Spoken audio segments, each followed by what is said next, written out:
Packed with explosives, the car was torn apart. Syrian troops manning a checkpoint just 200 yards away could do nothing to prevent the carnage. 12 people died instantly. 30 others were injured, many of them seriously. The car bomb had been planted outside a supermarket. It went off at 11 o'clock in the morning when the street was crowded with shoppers. Many of the victims were women and children. The force of the blast was such that a number of other cars were also torn apart. The explosion started a fire which gutted the building housing the supermarket.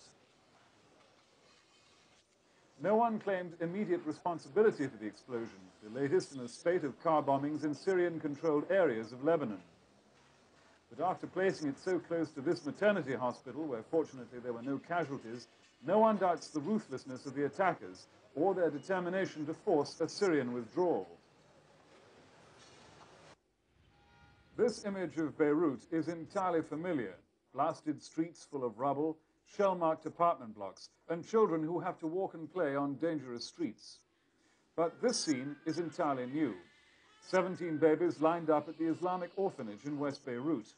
Almost all were left by their parents because they could no longer afford to feed them, victims of an economic crisis which is beginning to bite deeply. The Lebanese pound has collapsed and inflation is running so high the central bank has called in coins because they're now worth more as scrap metal. The Director General of the orphanage, Mohammed Barakat, says the abandoned babies reflect this crisis. He says Lebanese families are traditionally strong, and the family unit fundamental to the West Beirut way of life. The fact that the babies have been deserted by their parents shows a major change in values.